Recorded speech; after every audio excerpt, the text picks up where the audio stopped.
bisa mendapatkan kebahagiaan dalam aktivitas apapun sekalipun sederhana. Tapi ketika kebahagiaan itu tidak diiringi dengan ridha Allah, rasanya itu akan selalu sementara. Kita butuh momen-momen baru untuk mendatangkan kebahagiaan itu. Tapi titik poin ketika Allah ridha dengan apa yang kita kerjakan, apa yang kita lakukan, maka Allah akan tanamkan satu cawan yang luas kandungannya, yang bisa menerima setiap keadaan dengan hal yang paling menyenangkan. Apapun yang kita lihat selalu nyaman, yang kita dapati kita ridha dengan apa yang Allah berikan. Keadaan itulah yang oleh Nabi itu diungkapkan dengan komen yang sangat simpel tapi dalam isinya. Kata Nabi, ajaban li amril mu'min. Orang beriman itu kalau benar imannya, maka kehidupan itu mengagumkan. Bila dia mendapatkan kesuksesan, dia iringi dengan kesyukuran, sehingga sifatnya tetap proporsional. Dia sukses tapi ada keseimbangan dengan syukur, sehingga tidak berlebihan menyalurkan kesuksesannya itu, dan dengan sifat berlebihan itu hanya memberikan beban pada dirinya. Saya pernah sampaikan kan, di kesuksesan itu identik dengan gaya hidup. Rumus gaya di fisika itu kan selalu F1 banding lurus dengan F2. Apa yang didapat itu yang keluar. Tapi orang tidak boleh lupa bahwa F itu selalu berbanding lurus dengan P. Gaya berbanding lurus dengan tekanan, hukum Pascalnya. Semakin banyak gaya, semakin tertekan hidupnya. Itu bandingan nilai kehidupannya. Nah, jadi gaya itu diperkenankan, karena itu bagian dari energi. W sama dengan F dikalikan S, hukum energi kan begitu. Jadi hidup nggak mungkin kalau nggak ada energi. Tapi energi yang terbaik itu akan dihasilkan membawa kesuksesan, kebahagiaan ketika ridha Allah tertanam. Saat dia sukses, dia bersyukur sehingga proporsional. Saat dia merasakan duka pun, dia nyaman karena punya sabar. Nah, sabar itu mahal. Di Jepang ada banjir, itu bisa minta maafnya luar biasa, tak tahan dia bunuh diri. Di kita banjir bisa berenang. Itu gambaran. Cuma kalau nggak seimbang repot juga. Nah, membangun keseimbangan itu butuh konektivitas yang kuat dengan Allah. Konektivitas itulah yang dalam bahasa agama disebut dengan sholat namanya. Ya. Di pertemuan lalu kita sudah mencakup beberapa bagian dari sholat itu. Tapi saya ingin tekankan sedikit untuk menguatkan. Sholat berasal dari kata wasala atau silatun. Dasarnya kata wasala yang berarti terkoneksi dengan kuat, terhubung dengan erat. Kita pernah dengar istilah silaturahmi kan? Ya kan? Kalau kita kumpul, bahasa kerennya saya mau silaturahmi kan? Tapi goalnya tercapai nggak? Ya, silaturahmi itu kan dari kata silah, terhubung dengan erat, rasa sayang dan perhatian. Sehingga parameternya itu bukan saat datang. Kalau datang kita nyapa wajar karena orangnya ada. Tapi kalau berpisah kita masih ingat, masih peduli, masih mendoakan, masih ngontak, itulah silah namanya. Di setiap keadaan kita masih terkoneksi. Keadaan kita yang terhubung dengan Allah, sehingga di setiap tempat kita diperhatikan, di pekerjaan kita dibimbing, di rumah tangga kita diiringi, sehingga semua berjalan mudah dan membahagiakan. Yang melatih kita untuk terkoneksi sehingga nggak putus dengan Allah, itulah yang disebut dengan sholat. Sehingga goal dari sholat itu adalah membangun konektivitas kita dengan Allah yang kuat. Itu yang dimaksud di Quran surah keempat An-Nisa di ayat 103. Fa'idha qadaytumus sholata, maka jika anda telah tuntas mengerjakan sholat, fadhkurullaha. Ukuran keberhasilan sholat anda itu ketika anda merasakan konektivitas dengan Allah mulai nyambung. Qiyaman, jalannya ingat Allah. Sehingga kalau orang jalan, bekerja di apapun, saat dia ingat Allah, dia bisa memfungsikan tubuhnya sehingga tidak mengerjakan apa yang Allah tidak sukai. Gak akan mungkin Anda melihat sesuatu yang tidak Allah senangi dalam keadaan yang sama Anda ingat Allah. Gak akan mungkin melangkah pada tempat yang salah saat ingat Allah. Dan itu tidak mudah, karena banyak orang keluar masjid pun setelah selesai sholat masih tertukar sendal. Padahal kalau dia ingat Allah, gak mungkin itu terjadi. Itu pelajaran dasarnya. Wa qu'udan wa ala junubikum, baik itu duduk bahkan sampai berbaring, ada koneksi. Nah, jadi singkatnya, sholat itu semua gerakannya, semua bacaannya, Dari mulai kita bertakbir sampai kita salam, bacaan yang mengiringi itu bukan sekedar gerakan hampa makna, formalitas kita bergerak dan berakhir, bukan sekedar membaca bacaan yang tidak ada isinya, tapi semua bimbingan bagaimana kita diajarkan langsung oleh Rasulullah bisa mengoneksikan lewat gerakan dan bacaan itu tersambung kepada Allah, sehingga feedbacknya semua apa yang kita bacakan dijawab oleh Allah. Semua gerakan yang kita lakukan ini hakikatnya bimbingan tentang inti kehidupan kita. Jadi di sholat itu ada bacaan, ada gerakan, ada hikmah, ada maknanya semua. Jadi bukan kita takbir begini hampa saja. Tidak. Kenapa mesti begini? Kenapa tangan yang kanan menutup yang kiri? Kenapa bacaannya setelah itu ada iftitah, ada al-fatihah? Itu ada maknanya. Dan dahsyatnya semua profesi-profesi sahabat dan generasi setelahnya yang belajar dengan benar tentang sholat ini, itu semua merubah hidupnya jadi lebih sukses dari apapun yang mereka pilih dalam menjalani hidup. Dan yang paling hebat, itu yang menjadikan Nabi mendapat perintah pertama bukan zakat, bukan haji, bukan umrah, bukan puasa, tapi sholat. Dan perintahnya khusus, spesial, disampaikan dalam peristiwa Isra Mi'raj untuk memberikan pesan begitu tingginya nilai sholat ini untuk kehidupan manusia. Mohon izin maaf bagi teman-teman yang baru bergabung, supaya tidak banyak mengulang, teman-teman bisa cek kembali di pelajaran sebelumnya. Kita kemarin telah selesai di pembahasan iftitah dengan tangan kanan meletakkan di punggung yang kiri, lalu kemudian diletakkan di atas dada seperti ini. Kesimpulannya adalah, saya cepat saja, dari mulai kita bertakbir, kalau ingin terkoneksi dengan Allah, maka fokuskan diri kita untuk tersambung. Buang urusan dunia semua ke belakang. Jangan bawa dalam sholat. Kalau ingin kita tersambung dengan Allah, tepikan yang lain, hadapkan diri kita, pasrahkan. Hanya Allah yang tinggi, yang agung, yang istimewa.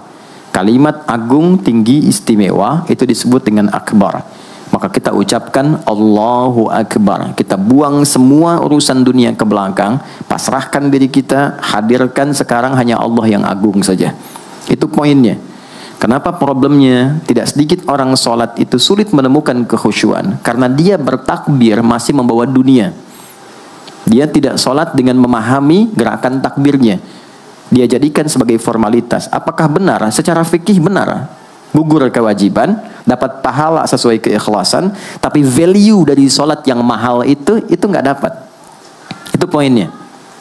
Buang semua urusan dunia, kemudian tambatkan diri kita hanya kepada Allah. Dan uniknya kata Nabi, di fase itulah setan mulai bertugas yang mengganggu kita, supaya kita tidak fokus untuk memahami dan melakukan apa yang kita baca dan kita gerakan. Ada setan khusus menggoda orang sholat, namanya khanzab. Nanti ada 9 jenis setan yang detil tugasnya itu berada di sekitaran kita. Mungkin satu kali Mas Baim kita belajar tentang fikih setan. Belum pernah ada kan ya. Anda kalau kesini cuma tahu jalan yang lurus, nggak tahu macetnya, nggak tahu lubangnya, sulit menghindarinya. Kebanyakan orang belajar tentang malaikat tapi nggak belajar setannya, sehingga nggak tahu setan apa yang sedang memprovokasi dirinya. Di Quran malaikat disebutkan 88 kali, setan disebutkan 88 kali. Kalau kita cuma dengar motivasinya, nggak tahu provokasinya, kita nggak tahu bagaimana cara menghindari yang ini. Itu poinnya. Khanzab itu dia menggoda orang sholat, dimulai dari takbir. Jadi kalau belum takbir, Anda bisa merasa fokus apa saja. Nggak percaya silakan. Sebelum takbir tuh bisa siap fokus. Tapi begitu Anda mulai bertakbir, di hadis riwayat Abu Daud, Allahu Akbar, fayaqulu syaitanu. Maka di sini setan mulai tugasnya untuk mengganggu orang supaya nggak dapat nilai-nilai tadi. Maka dia berkata, udzkur kadza. Kamu ingat ini ya, kamu ingat itu ya. Betapa Anda memulai dengan membuang semua urusan dunia. Tapi kalau sudah takbir, itu setan yang install. Masuk sendiri dia. Makanya kalau nggak percaya silakan nanti zuhur tuh ya. Begitu Anda takbir, itu masuk semua. Ingat ini, ingat itu, mobil parkir di mana. Sampai ceramah saya sekarang pun itu akan masuk. Ingat ya, ada setan yang goda. Nah itu setan itu. Itu setan sendiri. Membuat kita itu begitu lupa. Sampai lihat ujung hadisnya. Hatta la yash'ural musalli kam raka'atan yusalli. Sampai nanti akan ditemukan orang sholat, dia tidak sadar berapa rakaat sedang menunaikan sholatnya. Nah itu kalau Nabi sampaikan pasti terjadi. poin untuk kita bisa mengatasi itu, poinnya apa? Quran surah ke-29 dulu, ayat 45. Quran surah 29, Al-Ankabut, ayat 45. Di Islam tuh uniknya begini, istimewanya. Nggak ada satupun ibadah yang hasil kreasi manusia. Semua terukur. Ini dalilnya, alasannya, landasan kita ibadah itu dari Tuhannya ini. Penjelasan contohnya ini dari Nabi. Pakemnya begini, kodifikasi ilmunya seperti ini, sehingga terjaga sampai kapanpun. Dan tidak ada satupun yang kita kerjakan dalam ibadah, kecuali semua punya landasan yang kuat. Dan hebatnya diterangkan, ini caranya, ini bacaannya, ini maksudnya seperti ini hikmahnya. Kenapa Anda begini, kenapa begitu, hasilnya apa? Ketika seseorang sedang memulai sholatnya, dari awal dia pengen fokus, tapi ketika dia mulai bertakbir, muncul godaan, maka sebelum sholat ditunaikan, Allah sudah ingatkan, utlu ma uhya ilaika minal kitab. Utlu itu dari kata tilawah, artinya baca, pahami, amalkan apa yang telah dipahami itu. Jadi sejatinya sebelum sholat, kata Allah, kalau ingin menikmati sholatnya, ingin tahu value dari sholat dan dihasilkan seperti orang dulu meraihnya, maka jangan kita terfokus untuk formalitas saja. Yang penting benar bacaan, takbir sampai salam terjaga. Betul, sekali lagi, itu menggugurkan kewajiban, formulasinya selesai, secara fikih tuntas, tapi hikmah sholat yang tadi itu kita nggak dapat. Maka yang terjadi apa? Baca dulu, tilawah, utlu, baca, pelajari dulu sebelum sholat. Kemudian pahami, kenapa takbirnya begini? Kita kemarin sudah belajar. Kenapa tangan kanan menutup yang kiri? Apa maksudnya sampai kita diperintahkan sholat? Bagaimana kemudian saat kita baca Al-Fatihah? Kenapa yang dibaca itu? Apa yang jadi bimbingan dari Al-Fatihah untuk kehidupan kita? Kalau sholatnya seperti itu akan merubah hidup kita. Itu langsung Allah sampaikan demikian. Lalu kerjakan, wa aqimis shalah, tunaikan sholat seperti aku tadi isyaratkan, kata Allah. Inna sholata tanha 'anil fahsya wal munkar. Maka jika engkau menunaikannya seperti itu, sholat akan merubah hidupmu. Itu kata Allah tuh. Minimal mendorong kita berbuat jadi lebih baik. Jadi bukan sekedar menjadikan kita pribadi baik, tapi semua yang kita kerjakan menjadi lebih baik. Itu sholat. Itu yang bisa merubah seorang Jundub bin Junadah yang dikenal dengan Abu Dzar al-Ghifari. Ini teman-teman, kenapa Ghifar itu viral? Ghifar itu adalah desa pembegal. Jadi semua sekampung begal semua. Sekampung. Pimpinannya namanya Jundub bin Junadah. Jundub bin Junadah. Singkatnya masuk Islam. Saat masuk Islam, secara singkat saja, Nabi arahkan, diajarin sholat. Betapa sholat merubah hidup beliau jadi lebih baik. Kembali ke kampungnya, mengajarkan, singkatnya apa? Madinah heboh dengan kedatangan tapak kaki yang ternyata itu orang-orang Ghifar. Sekampung kurang lebih masuk Islam dan berubah jadi orang baik semua. Merubah hidup mereka. Jundub orang sukses, setelah itu jadi ustadz. Ini mungkin yang menginspirasi judul preman jadi ustadz. Ini tadinya pembegal semua. Sekampung sukses, jadi orang baik, aktivitasnya berubah, lebih berkualitas. Untuk memberikan inspirasi ke generasi masa depan bahwa kami dulu pernah begini, dengan sholat kami berubah, kesuksesan kami raih, maka diviralkanlah nama daerahnya, tambahkan al di depannya, ujungnya tutup dengan i, maka dilekatkan nama bekennya, kunyah, namanya Abu Dzar al-Ghifari. Al-Ghifari itu untuk memberikan kesan begini, saya ini dari Ghifar, itu kampung jelek, desa tempat pembegal, tapi Islam merubah saya menjadi lebih baik. Sholat mengarahkan saya punya kualitas hidup yang lebih baik. Itu poinnya. Sejak peristiwa itu, orang-orang Islam dari manapun yang bukan Arab itu selalu melekatkan nama daerahnya untuk mengenalkan. Islam pun sudah sampai ke tempat saya. Buktinya saya menjadi baik. Ada namanya Muhammad, punya bapak namanya Ismail, punya kakek namanya Ibrahim, kakek buyutnya Al-Mughirah, yang buyutnya Al-Bardizbah, tinggal di kecamatan Ju'fah, kabupatennya Bukhara, provinsinya Khorasan, negaranya Uzbekistan sekarang. Maka karena dari Bukhara, dia kenalkan diri, datang ke daerah Arab, saya dari Bukhara. Rumus yang sama, tambahkan al di depannya, ujungnya i. Maka dia katakan, ana al-Bukhari. Itulah Imam al-Bukhari. Bukan orang Arab. Kita Kita punya guru besar Syekh Nawawi dari Banten. Ana Nawawi Al-Bantani. Ana Ahmad Yasin Al-Padangi. Tapi kesan kota itu untuk menunjukkan Islam telah sampai ke tempat saya dan merubah saya menjadi lebih baik. Kang Baim datang ke Mekah umrah, katakan saya Baim Bong al tanah kusiri. Maka kesan yang dibangun itu telah sampai ke tempat saya, merubah saya lebih baik. Saya Arman al Pondok Indahi misalnya kan, tidak masalah. Itu sah. Dan orang mengenal, oh rupanya Islam telah ke setiap wilayah. Tapi value-nya sampai enggak. Jangan cuma kita katakan saya dari fulan, saya dari tempat A.